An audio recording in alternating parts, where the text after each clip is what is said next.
Para pemilih muda, generasi milenial dan generasi Z berusia 19 hingga 37 tahun bakal mendominasi suara dalam pemilihan presiden 2024. Sebanyak 60% dari 204 juta pemilih atau sekitar 114 juta jiwa adalah para pemilih muda. Lalu, bagaimana preferensi mereka terhadap calon pemimpinnya? Kepala Departemen Politik dan Perubahan Sosial oleh Center for Strategic and International Studies atau CSIS, Arya Fernandes, dalam fokus group discussion Kompas 100 CEO Forum di Menara Kompas, Jakarta, Kamis 6 Oktober 2022, mengungkapkan dari hasil survei bertajuk Pemilih Pemuda dan Pemilu 2024, Dinamika dan Preferensi Sosial Politik Pasca Pandemi, CSIS 8 hingga 13 Agustus 2022, yang melibatkan 1.200 responden di 34 provinsi, para pemilih muda ternyata lebih menginginkan sosok pemimpin yang jujur, berintegritas, dan tidak korupsi.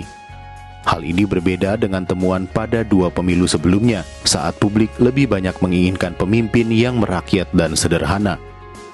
Dalam survei yang sama, saat disimulasikan dalam 3 nama, elektabilitas Ganjar Pranowo mencapai 33,3%, disusul Anies Baswedan dengan 27,5%, kemudian Prabowo dengan 25,7%. Kalau kita lihat pemilih generasi milenial dan generasi Z, itu proporsinya lebih besar dibandingkan pemilu-pemilu sebelumnya. Kita kemarin waktu launching survei pemilih muda menghitung ya, dugaan kita ketika kita lakukan berdasarkan data sensus BPS tahun 2020 yang kita ambil berdasarkan usia pemilih, usia penduduk populasi ketika itu 15 sampai 39, artinya kan di 2022 dia 17 tahun, itu angkanya sekitar 54%. Kalau pemilunya baru akan 2 tahun lagi, kita memproyeksikan jumlah pemilih muda ini yang berusia 17 sampai 39 tahun ini akan mencapai 60%. Jadi itu akan sekitar 114 juta dari total pemilih kita. Nah, medium informasi juga berubah ya. Kalau dulu televisi masih menjadi medium informasi di kalangan pemilih anak muda, sekarang situasinya berubah ya. Media sosial yang jadi medium informasi utama. Bahkan yang menarik sekali, persepsinya soal kepemimpinan berubah. Kalau dulu orang suka pemimpin yang rakyat, sederhana gitu ya. Yang korupsi, yang bersih dari korupsi itu kecil, 10%. Kalau sekarang kebalikannya. Jadi di atas 30% anak-anak muda kita itu suka pemimpin yang berintegritas, bersih korupsi, baru merakyat dan sederhana. Adapun beberapa parpol belakangan semakin serius menunjukkan keseriusannya menggarap pemilih muda.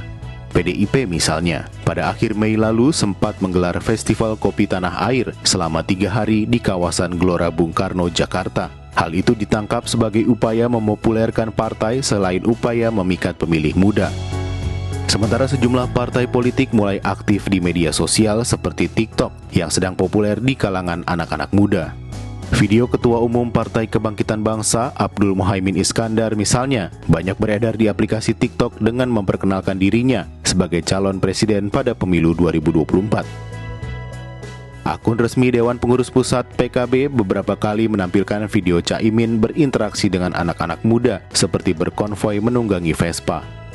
Ironisnya, survei terbaru Litbang Kompas yang dirilis September 2022 justru mencatat partisipasi politik anak muda sebagai poros penting demokrasi justru terpantau rendah.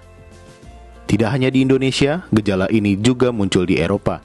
Jajak pendapat Litbang Kompas Agustus lalu merekam 5 dari 10 responden muda jarang mengikuti pemberitaan politik. Bahkan tidak sedikit yang mengaku tidak pernah sama sekali.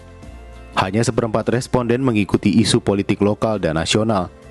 Sebanyak 16% diantaranya menyebut sering dan 9,4% menyebut selalu mengikuti.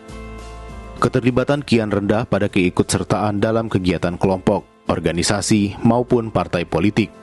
Sebagian besar responden muda, yakni 64,5%, menyebut tidak pernah mengikuti kegiatan oleh perkumpulan politik. Hanya 1/4 responden menyebut pernah terlibat dengan intensitas rendah. Sementara itu, hanya 1 dari 10 responden muda yang terlibat intensif. Rendahnya keterlibatan anak muda dalam berpolitik tak hanya terjadi di Indonesia, tetapi juga menggejala di Eropa. Hasil penelitian European Parliament Youth Survey Flash Eurobarometer pada 2021 misalnya menunjukkan hanya 25% anak muda membicarakan politik di publik. Adapun hanya 14% yang tergabung dengan organisasi kepemudaan. Dengan situasi seperti itu, akankah anak muda akan memegang peranan penting dalam Pilpres mendatang? Atau jangan-jangan hanya akan menjadi penonton? Tentu, kita semua berharap anak muda lebih mau berkontribusi dan berani bersuara soal politik, apalagi mereka adalah para pemimpin bangsa di masa depan.